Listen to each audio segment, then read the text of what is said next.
Hello everyone, welcome back to our channel. आज के इस वीडियो में हम communicable and non communicable disease के बारे में समझेंगे। वीडियो को एंड तक जरूर देखिएगा, ये आपके कम्पिटिटिव एग्जाम के लिए बहुत ही इंपॉर्टेंट टॉपिक है। वीडियो अच्छा लगे तो लाइक कीजिएगा, चैनल को सब्सक्राइब जरूर कीजिएगा। चलो स्टार्ट करते हैं अपना टॉपिक। सबसे पहले समझते हैं कम्युनिकेबल डिसीज। देखो, कम्युनिकेबल डिसीज क्या होता है? कम्युनिकेबल मीन्स क्या होता है? कम्युनिकेट करना। अब यहाँ पे कम्युनिकेट करने की बात करें तो ये क्या है? डिसीज के बारे में बात करें तो जब कोई डिसीज स्प्रेड हो रही है from one person to another, एक इंसान से दूसरे इंसान में। यहाँ पे जो डिसीज है ये सिर्फ एक इंसान से दूसरे इंसान में ट्रांसफर नहीं होती है, स्प्रेड नहीं होती है। यहाँ पे एनिमल टू ह्यूमन भी कम्युनिकेबल डिसीज स्प्रेड होती है और वाया एनवायरमेंट। एनवायरमेंट के थ्रू भी क्या होती हैं? ये डिसीज स्प्रेड होती हैं। अब हम बात कर रहे हैं कि डिसीज, ठीक है, तो किसकी वजह से होती है? हमारी पैथोजेंस। ठीक है, डिफरेंट पैथोजन क्या है? डिफरेंट कम्युनिकेबल डिसीज कॉज करते हैं। पैथोजन की बात करें तो bacteria, viruses, fungi, protozoa, helminths, जिन्हें वर्म्स भी कहते हैं, ये सब क्या करते हैं? कम्युनिकेबल डिसीज कॉज करते हैं। For example, bacteria tuberculosis cause करता है। वायरसेस, आपने कोविड-19 के बारे में सुना होगा, plus dengue. Fungi, ringworm. Protozoa, malaria, क्योंकि हम कहते हैं मॉस्किटो, पर जो उसमें हमारा पैथोजन इन्वॉल्व होता है वो होता है प्रोटोजोआ। जब मलेरिया होता है तो जो हमारा मॉस्किटो है वो एज ए वेक्टर काम करता है, पर जो पैथोजन इन्वॉल्व होता है वो होता है प्रोटोजोआ। हेलमिंथिस, जैसे एस्केरिस। ठीक है, ये जितनी भी डिसीज है कम्युनिकेबल डिसीज, ये पैथोजन की वजह से होती हैं और one person to another spread होती हैं और एनिमल टू ह्यूमन भी स्प्रेड हो सकती हैं। मोड ऑफ ट्रांसमिशन की बात करें तो हमारी कम्युनिकेबल डिसीज में दो तरीके से डिसीज स्प्रेड होती है, डायरेक्ट ट्रांसमिशन और इनडायरेक्ट ट्रांसमिशन। डायरेक्ट ट्रांसमिशन में फिजिकल कांटेक्ट और ड्रॉपलेट इन्फेक्शन आता है। फिजिकल कांटेक्ट क्योंकि हम क्या कह रहे हैं कि communicable disease person to person, animal to person spread हो रही है, तो आप फिजिकल कांटेक्ट अगर किसी बनाएंगे, जैसे टच करेंगे, आप हैंडशेक कर रहे हैं, किसिंग कर रहे हैं, तो ये जो डिसीज होती है वो फिजिकल कांटेक्ट के थ्रू क्या होगी? ट्रांसमिट हो जाएगी।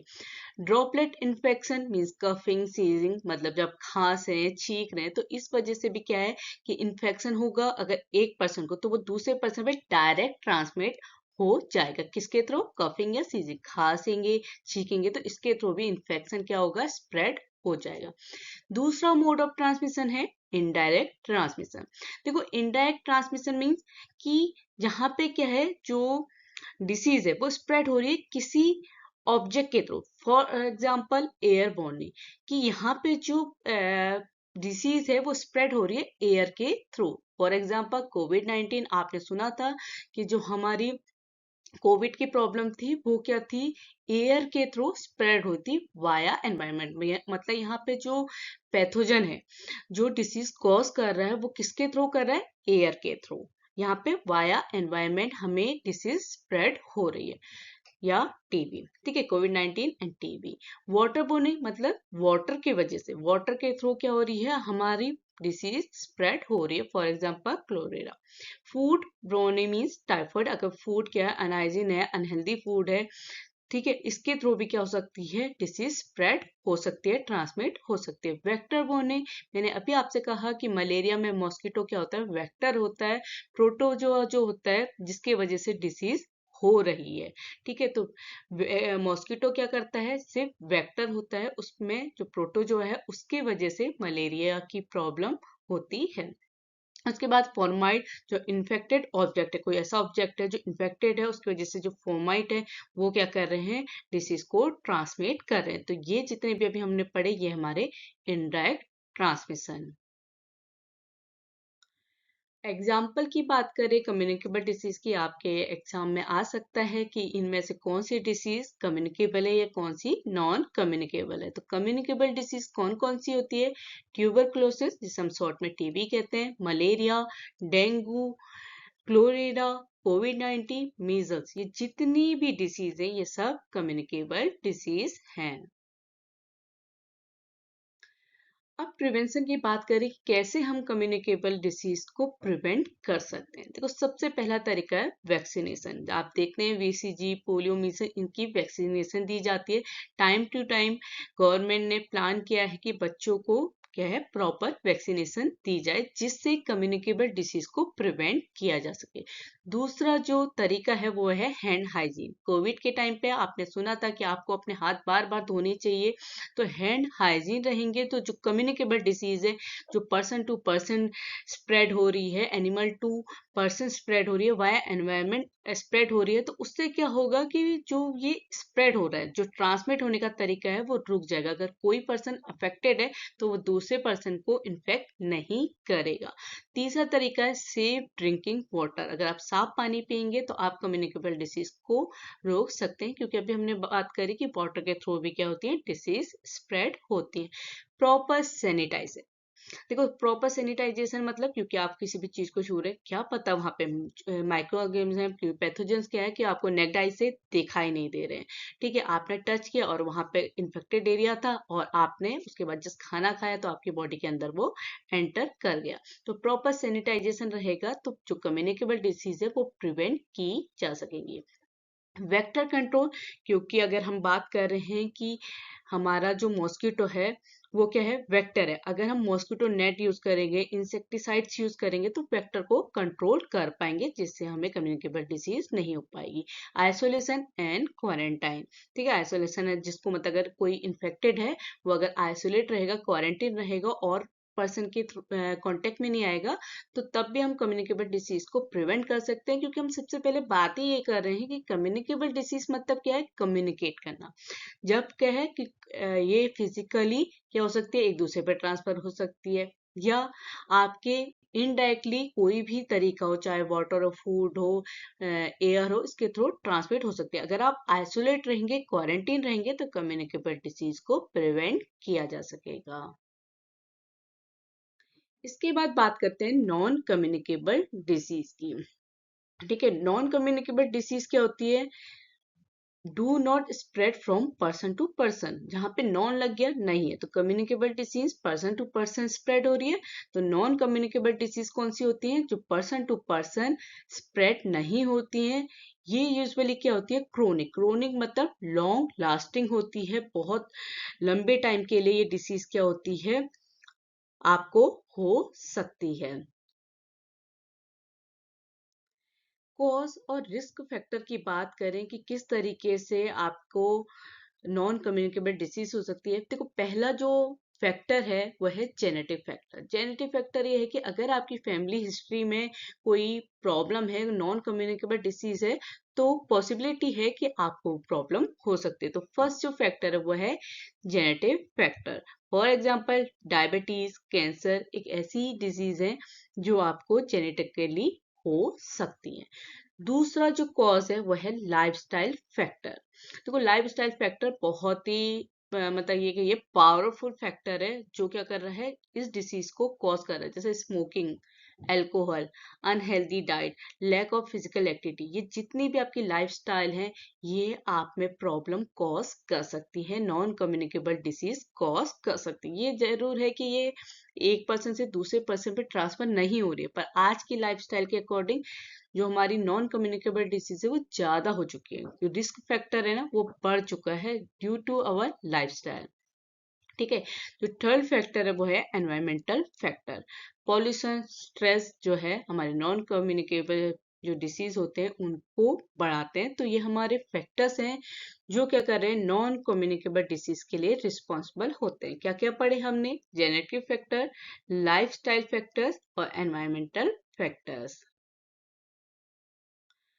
एग्जाम्पल की बात करें कि हमारी कौन सी वो डिसीज है जो नॉन कम्युनिकेबल डिसीज हैं, तो पहली है हमारी डायबिटीज, दूसरा है हाइपरटेंशन, तीसरा है कैंसर, चौथा है हार्ट डिसीज, पांचवा स्ट्रोक और छठा है ओबिसिटी। तो ये जितनी भी अपनी प्रॉब्लम पड़ी, ये पर्सन टू पर्सन स्प्रेड नहीं होती है, क्योंकि ये नॉन कम्युनिकेबल डिसीज है। बहुत सारे ऐसे फैक्टर है जिनकी वजह से ये हो सकती हैं।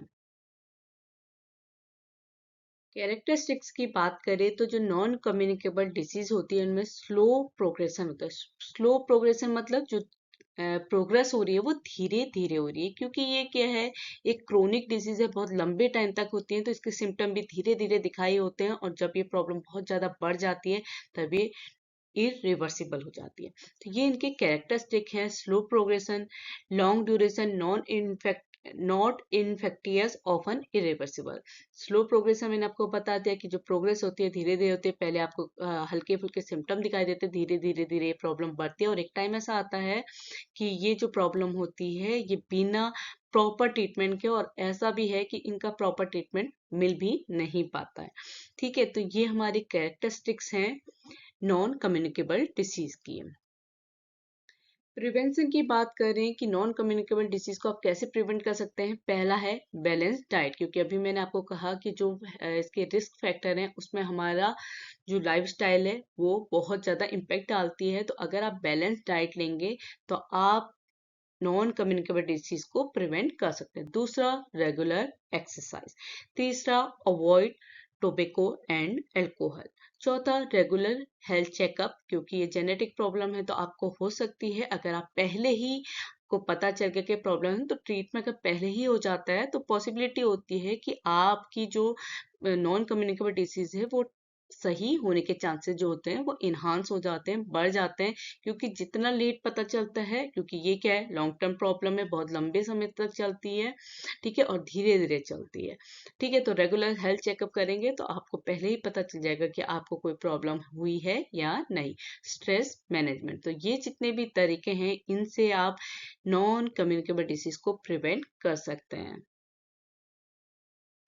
डिफरेंस की बात करें कम्युनिकेबल और नॉन कम्युनिकेबल डिसीज में कि क्या क्या डिफरेंस है, तो पहला अगर हम बात करें स्प्रेड में, तो कम्युनिकेबल डिसीज जो होती है वो स्प्रेड होती है person to person, person to animal और via environment. Non communicable disease spread नहीं होती है, ये फैक्टर डिपेंडेंट होती है, चाहे वो जेनेटिक हो या एनवायरमेंटल फैक्टर्स हो।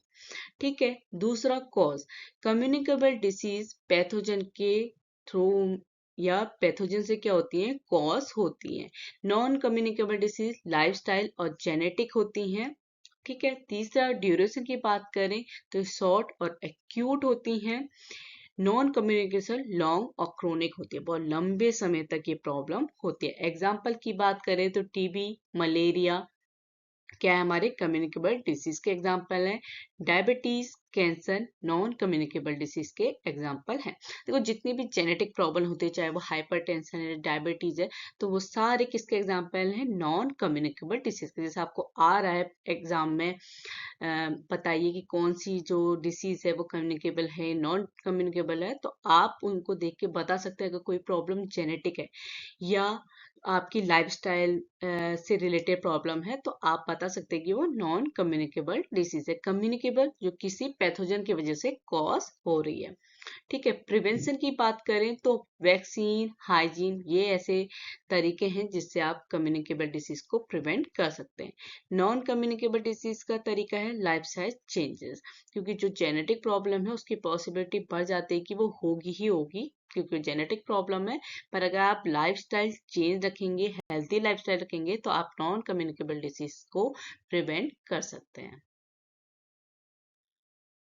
गवर्नमेंट प्रोग्राम की बात करें तो हम आपके एग्जाम में डायरेक्ट पूछा जा सकता है कि जो हमारी एक गवर्नमेंट है वो कौन कौन से प्रोग्राम रन करती है इन डिजीज के लिए, तो नेशनल हेल्थ मिशन NHM। ठीक है, डायरेक्ट इनका नाम लिखा हुआ आएगा तो डायरेक्ट पूछा जाएगा। Universal immunisation programme UIP, national programme for prevention and control of cancer, diabetes, cardiovascular disease and stroke, NPCTCS। तो अगर आपको वीडियो समझ में आया हो तो प्लीज लाइक कीजिएगा, चैनल को सब्सक्राइब जरूर कीजिएगा, और आपको किसी भी टॉपिक पे वीडियो चाहिए तो आप कमेंट बॉक्स पे लिख के बता सकते हैं। आज के लिए इतना ही। Thank you.